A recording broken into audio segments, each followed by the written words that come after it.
제목은 온유함으로 받으라입니다. 다 같이 한번 따라해 볼까요? 온유함으로 받으라.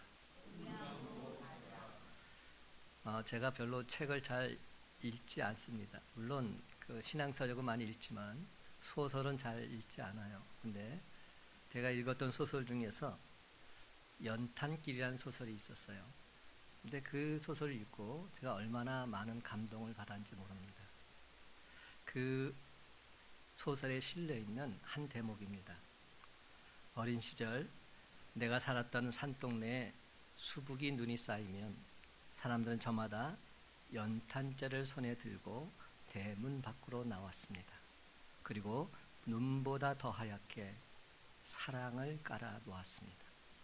가나로 움츠린 달동네 사람들이 어깨를 활짝 펴고 아침을 걸어 내려올 수 있도록. 여러분, 정말이지 제가 살던 어린 시절만 해도 서로 이웃끼리 정이 넘쳐났던 것 같습니다. 저는 어린 시절을 서울 성동구 자양동에서 보냈습니다. 지금은 엄청나게 부화하고 세련된 도시로 변해 있지만 제가 어린 시절을 보낼 때만 해도 가난하기 짝이 없었던 촌동네에 불과했습니다. 그런데도 그 당시 우리 집에는 계란이 넘쳐났어요. 달걀이 넘쳐났어요. 왠지 아세요? 성도님들이 감사하게도 자기 집에서 기르는 닭에서 나온 싱싱한 달걀을 항상 목사님께 가져왔기 때문이죠. 그래서 우리 집은 얼마나 계란이 많았는지 몰라요. 계란으로 여러 가지 음식을 다 해 먹었어요. 그리고 제가 초등학교 다닐 때 제 도시락에는 항상 계란말이가 있었어요. 계란말이가 얼마나 귀한 음식입니까? 그거 갖고 오면 애들이 벌떼같이 와가지고 순식간에 계란말이가 다 없어지곤 했어요. 그러면서 제가 아이들한테 엄청난 인기를 얻었죠. 저는 별로 먹고 싶지 않았거든요. 그리고 저는 계란말이 주면서 걔네들이 갖고 왔던 김치, 덴뿌라라고 하나요? 오뎅, 이런 것들, 그런 것들 먹었던 기억이 납니다. 제가 이 말씀을 왜 드렸냐면, 그러면서 사람들이 서로 사랑하며 교제하며 살았던 모습이 그리워졌다는 겁니다. 그러다가 갑자기 어느 날 저희 아버지, 어머니, 우리가 살고 있는 5식구가 살고 있는 그 집에 한 가정이 무작정 찾아왔어요. 시골에서 상경했는데 잘 곳이 없다는 거예요. 목사님, 여기서 잤으면 좋겠습니다. 그러는 거예요. 알고 봤더니 그분이 아버지가 시골에서 목회하실 때 그 신월교회에서 교회를 나오시던 분이셨어요. 근데 무작정 서울로 상경한 겁니다. 그리고 먹고 잘 것이 없으니까 목사님 좀 재워주세요. 이렇게 온 겁니다. 근데 우리 집이 그 당시 자양교회인데 자양교회 뒤에 그냥 사택이 붙어 있었어요. 방은 하나밖에 없었어요. 근데 저희 아버지께서 그래, 살자. 그리고 하나밖에 없는 단칸방을 반으로 쪼개서 그래서 9식구가 살게 되었어요. 방 하나에 9식구가. 저는 그때 얼마나 신났는지 몰라요. 왜냐하면 내 또래 애들이 오니까 동생들이 오니까 신나게 지냈던 기억이 납니다. 근데 지금 돌이켜서 생각해 보니까 대단한 결정이었구나. 어떻게 그렇게 무작정 상경한 가정을 그냥 받으실 수 있었을까? 지금은 천국에 계신 아버지 어머니께서 주님의 사랑으로 그들을 받아주셨던 것 같아요. 오늘날 우리들도 주님의 마음을 본받자 이렇게 말들 하지요. 하지만 막상 나에게 심각한 현실이 다가오게 되면 그때는 달라집니다. 이는 단지 성경 속에 등장하는 예수님 그리고 몇몇 제자들의 이야기일 뿐이지 나랑은 상관이 없다. 이렇게 우리가 살고 있는 모습은 아닐까요? 오늘 본문 말씀은 그래서 이렇게 말합니다. 21절 제가 한번 읽어볼게요. 그러므로 모든 더러운 것과 넘치는 악을 내버리고 너희 영혼을 능히 구원할 바 마음에 심어진 말씀을 온유함으로 받으라. 근데 여러분, 무엇을 온유함으로 받으라고 말합니까? 오늘 말씀의 핵심이에요. 너희 영혼을 능히 구원할 바 마음에 심어진 말씀을 온유함으로 받으라. 말씀을 온유함으로 받으라. 이게 중요합니다. 하나님 말씀을 아멘 온유함으로 받아들일 때 하나님의 역사는 나타나게 된다는 사실. 디모데후서 3장 15절 말합니다. 또 어려서부터 성경을 알았나니 성경은 능히 너로 하여금 그리스도 예수 안에 있는 믿음으로 말미암아 구원에 이르는 지혜가 있게 하느니라. 여러분, 사도 야고보는 이미 18절에서 하나님은 우리를 진리의 말씀으로 낳으셨다 밝히고 있습니다. 제가 한번 읽어볼게요. 그가 그 피조물 중에 우리로 한 첫 열매가 되게 하시려고 자기의 뜻을 따라 진리의 말씀으로 우리를 낳으셨느니라. 진리의 말씀으로 우리를 낳으셨다. 그렇습니다, 여러분. 우리는 진리의 말씀, 하나님 말씀으로 거듭난 존재들입니다. 우리는 떡으로 사는 존재가 아니라 하나님의 입으로 나오는 하나님 말씀으로 살아가는 존재들입니다. 그런데도 불구하고 우리가 살다 보면 힘들고 어려운 시험을 당할 때가 분명히 있지요. 때때로 내 수중에 있는 사과 씨앗 몇 알을 잃어버렸다고 해서 괴로워하거나 고통을 당하기도 합니다. 하지만 여러분, 하나님의 능력은 무한하십니다. 하나님은 얼마든지 우리가 당하는 화를 복으로 바꾸실 수 있는 분이십니다.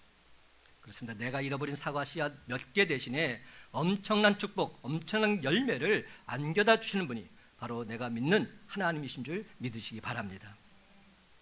사랑하는 성도 여러분, 어려운 시험을 만나셨습니까? 내 힘으로 그 시험을 도무지 해결할 수 없으십니까? 나는 도무지 이 모든 어려운 난제를 이겨낼 자신이 없으십니까? 다시 말씀드립니다. 저와 여러분에게는 전능하신 하나님이 계십니다. 주님이 말씀하시면 능치 못함이 없는 줄 믿으시기 바랍니다. 이런 찬양이 있죠. 주님 말씀하시면 내가 나아가리다. 주님 뜻이 아니면 내가 멈춰서리다. 나의 가고 서는 것 주님 뜻에 있으니 오 주님 나를 이끄소서. 주님 말씀하시면 내가 나아가겠습니다. 주님 뜻이 아니라면 내가 멈춰서겠습니다. 나의 가고 서는 것 주님 뜻에 있으니 오 주님 나를 이끌어 주시옵소서. 바로 이 찬양의 고백이 오늘 시간 저와 여러분의 진실된 고백이 되시기를 주님의 이름으로 간절히 축원합니다. 그렇다면 첫째로 우리는 하나님 말씀을 사모해야 하지 않겠습니까? 사모해야지 하나님 말씀의 자리에 있게 되지요. 한번 따라 합시다. 하나님 말씀을 사모해야 합니다. 여러분, 목마른 사슴이 시냇물을 찾아서 갈급해함 같이 우리는 늘 언제나 하나님 말씀에 귀를 기울여야 합니다. 19절 말씀 다 같이 함께 있습니다. 19절입니다. 시작. 내 사랑하는 형제들아 너희가 알거니와 듣기는 속히 하고 말하기는 더디하며 성내기도 더디하라. 아멘. 근데 여러분, 하나님께서 사람을 만드실 때 왜 귀는 두 개를 만드시고 왜 입은 하나만 만드셨을까요? 제가 이런 말 여러 번 했어요.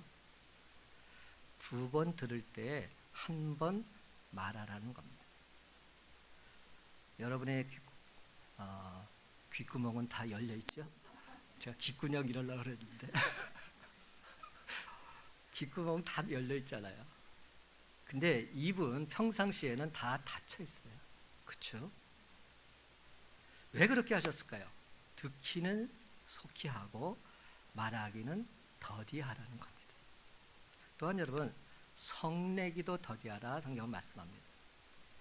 왠지 아세요? 우리 모두는 다 불완전한 존재들이기 때문에 도끼는 개끼네요. 나는 완전하다, 너는 불완전하다? 아니에요. 우리 모두는 다 불완전한 존재들입니다. 그렇습니다. 우리는 내 생각대로 내 주장대로 되지 않는다고 쉽사리 성을 내서는 안 됩니다. 왜냐하면 내 생각이 잘못될 수도 있기 때문에. 나와 너의 인간관계에서도 이러할진대 하물며 하나님과 나와의 인간관계에서, 하나님과 나와의 신적인 관계에서 두말할 필요도 없지요. 하나님 앞에서 듣기는 속히 해야 합니다. 왜 그렇습니까? 하나님 말씀 속에 모든 문제에 대한 해답이 있기 때문입니다. 어려운 일을 당했습니까? 하나님 말씀을 통해서 우리는 위로받을 수 있습니다. 용기를 얻을 수 있습니다. 새 힘을 공급받을 수 있습니다. 여러분, 갈 바를 알지 못해 방황하고 계십니까? 하나님 말씀을 통해서 우리는 하나님의 뜻을 온전하게 깨달아 알 수 있습니다. 하나님의 지혜를 얻을 수 있습니다. 나아갈 삶의 방향 온전히 완벽하게 정할 수 있습니다. 악이 우리를 유혹하고 있습니까? 예수님께서는 하나님 말씀으로 사탄의 시험을 물리치셨습니다. 마찬가지로 우리 또한 하나님 말씀으로 승리하는 삶을 살아갈 수 있는 겁니다. 사랑하는 성도 여러분, 우리는 말씀으로 살아가는 존재이기에 늘 언제나 하나님 말씀을 사모하면서 그 말씀에 기쁨으로 귀를 기울여야 합니다. 그럴 때 우리가 처해 있는 난제들 깨끗하게, 완벽하게, 온전하게 해결함 받게 될 줄 믿으시기 바랍니다. 그런데 여러분, 말하기는 더디하라고 했어요. 왠 줄 아세요? 내 뜻이 중요한 것이 아니기 때문에. 내 말이 중요한 것이 아닙니다. 하나님 뜻, 하나님 말씀이 중요합니다. 그래서 말하기는 더디하다고 한 거예요. 하나님 뜻이 내 안에서 이루어져야 합니다. 예수님께서도 왜 계속 기도하셨을까요? 겟세마네 동산에 올라와서 한 번, 두 번, 세 번 계속 기도하셨습니다. 그 기도의 제목은 똑같았어요. 아버지, 내 원대로 마옵시고 아버지의 원대로 하옵소서. 내 뜻대로 마옵시고 아버지의 뜻대로 하옵소서. 예수님께서도 물론 자기 자신의 생각과 나름대로의 소원이 있으셨을 겁니다. 그러나 예수님은 하나님의 뜻, 하나님의 인도하심을 더 소중히 여기셨어요. 그렇습니다, 여러분. 하나님의 뜻이 이루어질 때 언제나 그것은 내게 가장 좋은 것입니다. 저는 항상 이런 기도를 해요. 우리가 기도 제목이 있잖아요. 근데 내 기도 제목대로 안 돼요. 그때마다 항상 저는 예수님의 기도를 반복해서 합니다. 내 뜻대로 마옵시고 아버지의 뜻대로 하옵소서. 그러다 보면 돌이켜보면 이래서 하나님께서 나를 이렇게 인도하셨구나. 이것이 진정 하나님의 뜻이었습니다. 하나님 감사합니다. 영광과 찬송을 돌리게 돼요. 그것이 기도라는 겁니다. 기도는 내 뜻을 하나님께 강권하는 것이 기도가 아닙니다. 기도하는 가운데 하나님의 뜻을 발견하고 그 뜻대로 순종하는 삶을 살아가는 것, 이것이 기도입니다. 하나님의 뜻을 꺾고 내 뜻을 위해서 기도할 그런 사람이 있다면 그 사람은 미련한 사람이에요. 내 마음에 품은 소원이 하나님의 선하신 뜻과 일치되어서 그 뜻이 하늘에서 이루어진 것처럼 땅에서도 이루어지기 위해서 기도하는 것, 이것이 진실된 기도자의 모습입니다. 그렇습니다, 여러분. 하나님의 뜻이 내 삶 속에서 이루어질 때 그것이 나에게 가장 좋은 길인 줄 믿으시기 바랍니다. 그러므로 다시 말씀드립니다. 우리가 하나님 앞에서 듣기는 속히 하고 말하기는 더디해야 합니다. 그리고 성내기도 더디해야 합니다. 하나님 말씀이 내 생각과 다르다고 해서 불평하고 원망하지 말아야 합니다. 하나님께서 나를 인도해 주는 길이 비록 힘들고 괴롭다고 할지라도 원망해서는 아니 됩니다. 왜 그렇습니까? 중요한 말씀, 20절 말씀 함께 있습니다. 20절입니다. 시작. 사람의 성내는 것이 하나님의 의를 이루지 못함이라. 짧지만 굉장한 말씀입니다. 사람의 성내는 것이 하나님의 의를 이루지 못한다. 사람이 성내면 하나님의 뜻은 사라진다는 겁니다. 저 이대성 목사도 목회를 하다가 성낸 적이 몇 번 있어요. 순간에 참을 수가 없어서 성을 냈어요. 근데 결국은 하나님의 뜻은 그 순간 다 사라지더라고요. 내 의를 주장했더니 결국 하나님의 의는 사라지고 없더라고요. 오늘 성경 분명히 말합니다. 사람의 성내는 것이 하나님의 의를 이루지 못한다. 하나님께서는 이스라엘 백성들을 지극히 사랑하셨습니다. 그래서 종되었던 애굽 땅에서 해방시키셨지요. 그리고 하나님은 그들을 적과 꿀이는 가나안 땅, 축복의 땅으로 인도하셨습니다. 근데 그들은 잠깐 동안 광야의 길을 걷게 됩니다. 그 순간 그들은 광야 생활이 너무나도 힘들고 어렵다고 하나님께 불평하고 원망하게 되죠. 심지어 성내면서 돌을 들어서 하나님의 종 모세를 돌로 치려고까지 했습니다. 그 결과 그들이 과연 어떻게 되었습니까? 그들은 하나님의 의를 이루지 못했습니다. 광야에서 다 죽고 말았습니다. 하나님은 그들에게 놀라운 복을 주시라고 예비하셨는데 그들은 불평하고 원망하고 성내었기에 하나님의 의는 결단코 이룰 수 없었던 것입니다. 오직 하나님 말씀에 순종했던 여호수아와 갈렙만이 축복의 땅을 밟을 수 있었던 겁니다. 여러분, 시험은 나쁜 것이 아닙니다. 좋은 것입니다. 복된 것입니다. 하나님 우리에게 생명의 면류관을 주시기 위해서 시험을 통해서 지금도 우리를 연단하고 계십니다. 그러면 여러분, 너무 힘들다고 해서 불평하거나 원망하거나 성내지 마시기 바랍니다. 어떤 일이든지 하나님의 선하신 뜻이 있음을 믿고 확신하면서 하나님께 감사드리고 하나님 주신 것에 만족하며 살아가는 저와 여러분의 복된 삶이 다 되시기를 예수님의 이름으로 간절히 축원합니다. 두 번째로 우리 마음과 눈이 깨끗해야 합니다. 온유한 마음으로 하나님 말씀을 받기 위해서는 내가 먼저 깨끗해야 한다는 것. 한번 따라 합시다. 우리 마음과 눈이 깨끗해야 합니다. 21절 상반절 짧지만 간단히 함께 있습니다. 시작. 그러므로 모든 더러운 것과 넘치는 악을 내버리고, 그러므로 모든 더러운 것과 넘치는 악을 내버리라. 여러분, 거룩하신 하나님 말씀이 어찌 더러운 것과 넘치는 악으로 가득 차 있는 그 마음속에 들어올 수 있겠습니까? 내 마음속에 더러운 욕망들, 세상적인 생각들로 가득 차 있는데 어떻게 하나님의 거룩하신 말씀이 그곳에 임할 수 있단 말입니다. 여러분, 먼저 내 마음속에 있는 인간적인 더러운 욕심들 깨끗이 떨쳐버리시기 바랍니다. 교만한 생각, 선입견, 그리고 고정관념 다 떨쳐버리시고 어린아이 같이 깨끗한 마음이 되어야 비로소 하나님 말씀이 우리 마음속에 제대로 심겨질 수 있습니다. 이런 일 한번 들어봐요. 여러분 가운데서 지금 저랑 개인적인 원한이 있는 분이 이 자리에 앉아 있다고 생각해 보십시다. 설마 이곳에는 한 분도 없겠지만, 근데 그분은 제가 하는 설교가 은혜가 될까요? 안 돼요. 감동이 될까요? 안 돼요. 여러분, 이미 마음문을 닫았어요. 그런데 어떻게 그 말씀이 아멘으로 받아들이겠습니까? 아무리 천사의 말을 한다 할지라도, 아무리 어려운 말씀을 준비했다 할지라도 그 말씀 전혀 귀에 들리지 않습니다. 전혀 은혜 받을 수 없습니다. 스데반이 하나님 말씀을 전했어요. 공회 앞에서 성령으로 충만해서 하나님 말씀을 전했지요. 사람들이 그의 얼굴을 보니까 천사의 얼굴 같았습니다. 스데반이 성령의 인도하심 따라 그들에게 진리의 말씀을 선포했습니다. 도박도박 하나님 말씀을 전했습니다.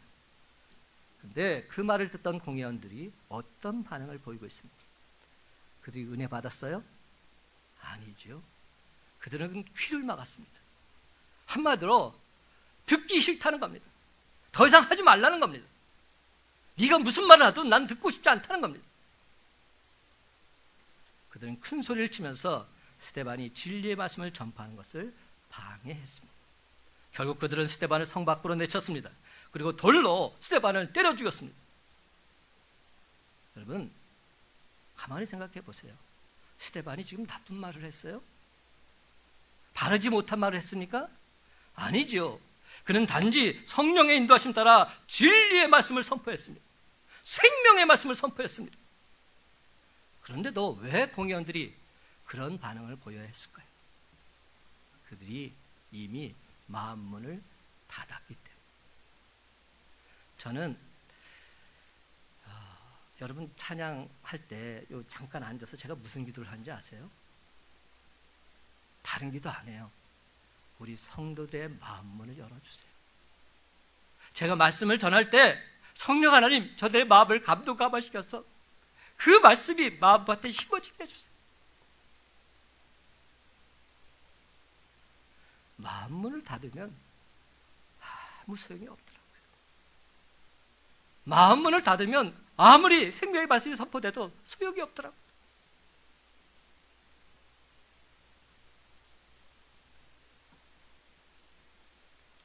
아무리 스데반이 은혜로운 말씀을 전해도 그 말이 그들에게는 들리지 않았어요.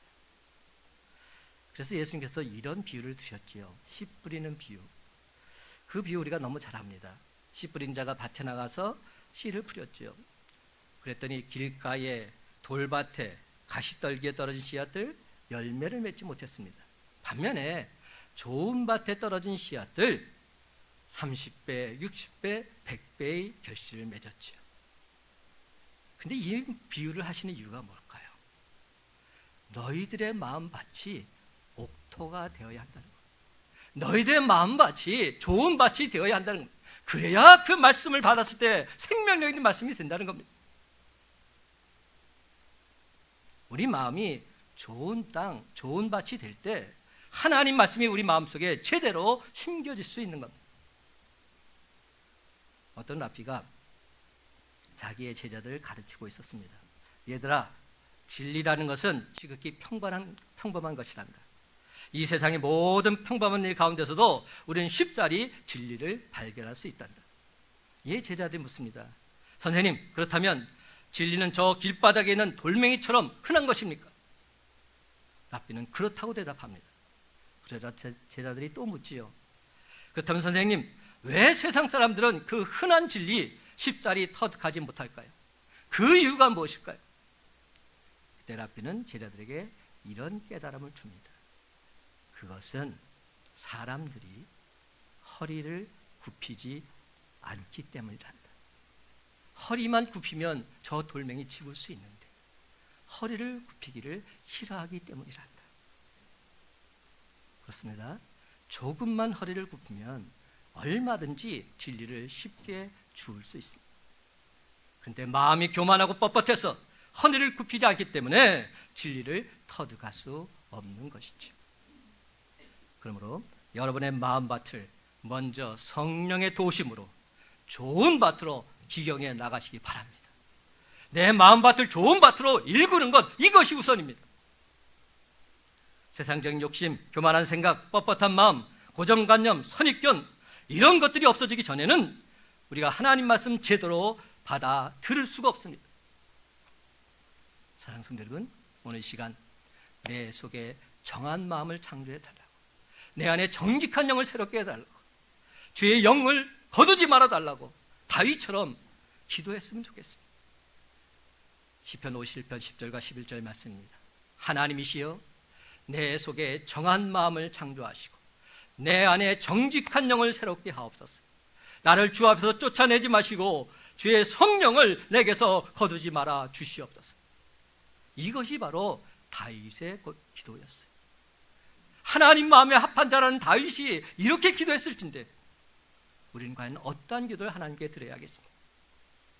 우리도 동일한 기도를 주님께 드려야 하지 않겠습니까? 그래서 마침내 우리의 깨끗한 마음밭에 하나님 말씀이 온전하게 뿌려져서 30배, 60배, 100배의 놀라운 결실을 맺는 저와 여러분의 삶이 다 되시기를 주님의 이름으로 간절히 축원합니다.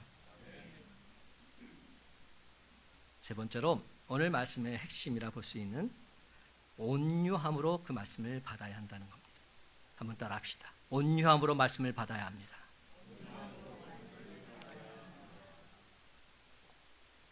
여러분, 하나님께서 나를 사랑하셔서 주신 말씀이므로 하나님 감사합니다.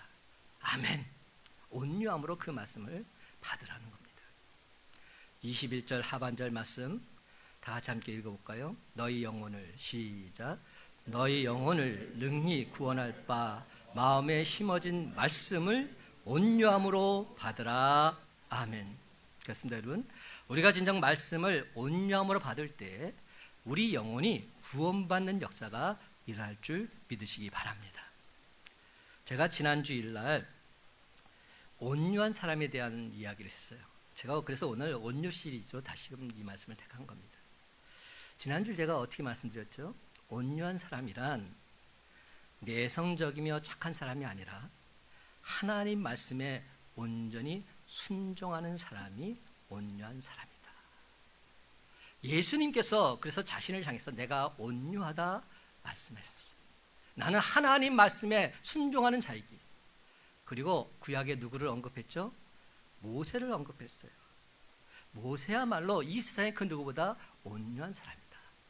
근데 솔직히 모세는 한 성깔 하는 사람이에요. 엄청나게 성질이 급했던 사람이죠. 그런데 나중에 모세의 모습은 하나님 말씀이라면 순종했던 사람. 제가 그 내용을 한번 다시금 보게 됐어요. 민수기 12장 1절에서 3절까지 내용인데요. 왜 이런 일이 벌어졌나 봤더니 제가 한번 읽어볼게요. 모세가 구수 여자를 취하였더니 그 구수 여자를 취하였으므로 미리암과 아론이 모세를 비방하니라. 그들이 이르되 여호와께서 모세와만 말씀하셨느냐 우리와도 말씀하지 아니하셨느냐 하매 여호와께서 이 말을 들으셨더라. 그 다음 말이 이 사람 모세는 온유함이 지면의 모든 사람보다 더하더라. 우리가 민수기 이 12장 3절 말씀만 알아요. 1절, 2절 말씀을 몰라요. 지금 이런 사건이 발생한 것은 모세가 이방 여인, 구수 여자는 검둥입니다. 흑인 여자를 아내로 맞았다는 겁니다. 그랬을 때 그 누이였던 미리암과 형이었던 아론이 화가 이만저만 난 게 아닙니다. 그래서 모세를 향해서 비방합니다. 근데 어떻게 비방하는지 아십니까? 그들이 이르되 여호와께서 모세와만 말씀하셨느냐 우리와도 말씀하지 아니하셨느냐. 모세만 하나님과 대면하는 사람이 아니다. 우리도 하나님과 말씀을 주고받는 사이다. 이렇게 말한 겁니다. 그러니까 모세가 한 거 틀릴 수 있다는 거다. 근데 여러분 그 말을 듣자마자 하나님께서 하신 말씀이 3절 말씀이에요. 2절 보면 여호와께서 이 말을 들으셨더라. 그 다음 3절 이 사람 모세는 온유함이 지면의 모든 사람보다 더하더라. 하나님께서 분명히 말씀합니다. 모세가 진짜라는 겁니다. 너희는 가짜라는 겁니다. 엉터리라는 겁니다. 우리가 오늘도 주님 앞에 나서 예배드리고 말씀 듣고 기도하며 살아가죠. 근데 진짜가 있고 가짜가 있다는 겁니다. 미리암과 아론은 우리도 하나님과 대면하지 않았느냐. 근데 하나님은 아니다. 너희는 엉터리다. 이렇게 말씀하고 있는 거예요. 이 사람 모세가 진짜다 말하고 있는 거예요. 온유함이란 하나님 말씀에 온전히 순종하는 삶을 살아가는 자를 말합니다. 그렇습니다. 하나님 말씀 앞에 그것이 내 뜻에 맞지 않는다고 성내게 되면 하나님의 뜻을 이룰 수 없습니다. 그러나 기쁜 마음으로 감사한 마음으로 온유한 마음으로 하나님 말씀을 받고 순종하면 하나님의 의가 하나님의 뜻이 우리 삶 속에서 반드시 일어나게 될 줄 믿으시기 바랍니다. 여러분 나아만 장군 한번 생각해 보십시다. 그는 아람 왕의 총애를 받던 그러한 위대한 장군이었죠. 그런 그가 그만 문지병에 걸립니다. 살이 썩어 들어갑니다. 이제부터는 불행한 삶을 살아갈 수밖에 없습니다. 그런데 뜻밖에도 그의 여종이 이런 말을 하지요. 내 조국 이스라엘에 가면 하나님의 선지자가 있는데 그에게만 가면 어떠한 병이든지 하나님의 능력으로 다 고칠 수 있습니다. 저는 이 부분이 중요해요. 그가 다 고친다고 말하지 않았어요. 어떤 병이든지 하나님의 능력으로 다 고칠 수 있습니다. 이렇게 말했어요. 엘리사를 통한 하나님의 능력으로 인해서 그 병이 고침받습니다. 이에 나만 장군은 종들을 데리고 이스라엘로 황급히 떠나고 있지요. 드디어 엘리사의 집에 도달했습니다. 근데 아무도 반겨주지 않는 겁니다. 단지 전가를 보내서 요단강에 가서 7번 몸을 씻으라, 이런 메시지만 보냈던 것이죠. 나만 장군이 화가 났습니다. 돌아가고자 했습니다. 그때 많은 사람들이 만류합니다. 만류할 때 가장 핵심이 뭔지 아세요? 하나님을 한번 믿어보십시다. 하나님 말씀이라면 한번 믿어보십시다. 우리가 믿는 신과 하나님이라는 신을 한번 비교해 보십시다. 이때 나아만은 하나님 말씀을 듣기로 작정합니다. 엘리사를 통해서 주신 하나님 말씀을 온유함으로 받아들이게 된 겁니다. 이게 터닝 포인트입니다. 그리고 그는 요단강에 가서 몸을 7번 담급니다. 이미 하나님 말씀에 순종하기로 작정했기에 1번, 2번, 3번, 4번, 5번, 6번 아무런 변화가 없어도 그는 끝까지 몸을 담그고 있습니다. 하나님 말씀에 순종하겠다고 온유함으로 받아들였기 때문에. 마침내 7번 엘리사의 말을 하나님 말씀으로 받아서 순종할 때 그의 몸이 깨끗하게 고쳐지게 된 겁니다. 그렇습니다. 나아만 장군의 문둥병, 요단 강물이 아니었어요. 하나님 말씀으로 말미암아 그의 질병이 깨끗이 치유된 줄 믿으시기 바랍니다. 그러므로 하나님 말씀을 받을 때 온유한 마음으로 받아야 합니다. 하나님 말씀 내 뜻과 맞지 않는다고 해서 성내고 마음문을 닫아버리게 되면 결단코 하나님의 은혜를 맛볼 수 없습니다. 하나님의 기적의 역사는 나타날 수 없습니다. 그렇습니다, 여러분. 하나님께서 내게 주신 말씀이라면 온유한 마음으로 그 말씀에 순종하시기 바랍니다. 하나님 말씀에 온전히 순종하면 모든 것을 아시는 하나님께서 반드시 가장 좋은 길로 인도해 주십니다. 사랑하는 성도 여러분, 힘든 일을 당하셨습니까? 시험을 만나셨습니까?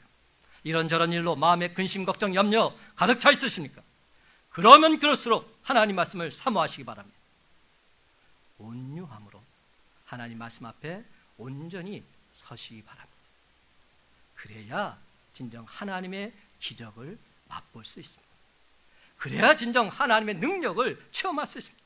하나님 말씀을 아멘으로 받을 때 우리 심령에 세상이 주소는 참된 위로와 평강이 임하게 될 줄 믿으시기 바랍니다. 여러분, 성경에 또 마르다와 마리아 이야기가 또 나오죠. 어떻게 보면 사람들이 그래요. 야, 마리아는 참 얍삽하다고. 어떻게 그렇게 예수님 앞에만 잘 보이고 자기 누나 언니 일하는데 그렇게 신경도 안 쓰고 그러냐고. 여러분 그런 쪽으로 한번 보시면 안 돼요. 이 모든 것을 하나님 입장에서 바라볼 수 있어요. 예수님의 발에서 마리아가 뭘 했죠? 예수님 말씀에 귀를 기울였어요. 주님 말씀에 귀를 기울이고 있어요. 그때 마르다는 예수님께 나와서 원망 섞인 말을 합니다. 주님, 내 동생이 나 혼자 일하게 두는 것 생각하지 아니하십니까? 그를 명하사 나를 도와주라 하소서. 아마도 마르다는 예수님께서 이렇게 말씀해 주기를 원하셨던 것 같아요. 얘 마리아야, 내 언니가 혼자서 지금 수고하고 있지 않니? 가서 좀 도와줘라. 근데 예수님은 그렇게 대답하지 않으셨어요.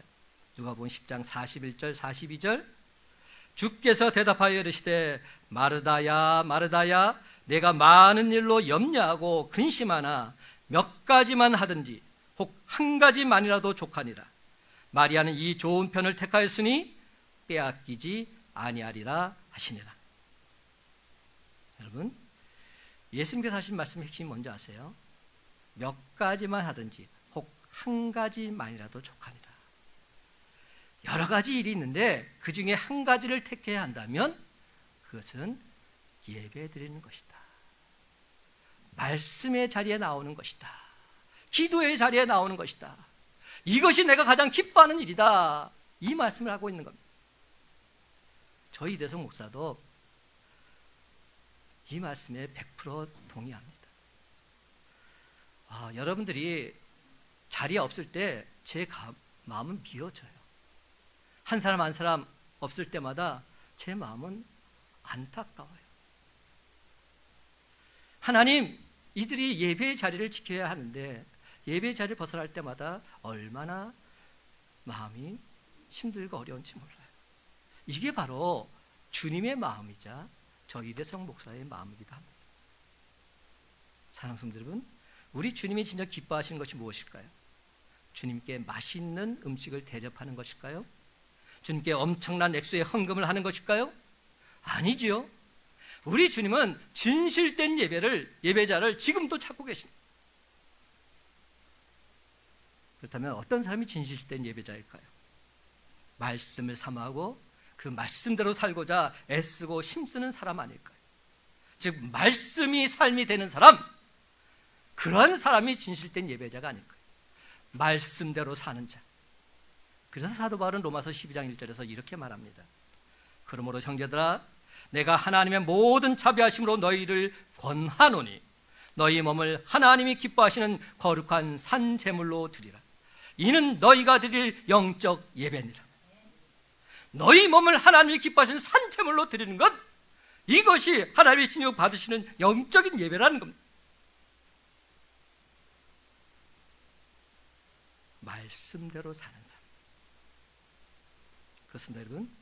우리 주님은 말씀을 사모하고 깨끗하고 온유한 마음으로 그 말씀을 받으면서 그 말씀대로 살고자 애쓰는 사람들 진정 기뻐하십니다. 이제 오늘 본문 말씀 제가 다시 읽습니다.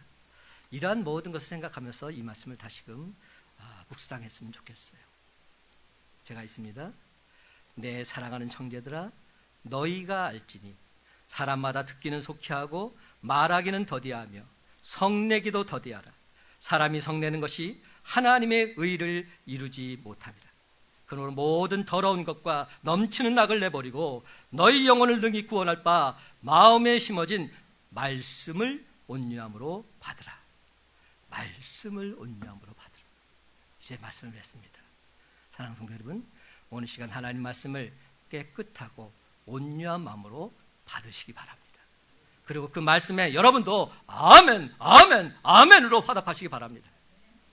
그러면 하나님 말씀이 진짜 우리 인생의 모든 문제를 해결하시는 십자가의 능력이 실진돼 모든 것이 합력하여 선을 이루게 되므로 이는 진정 주님께서 하셨습니다.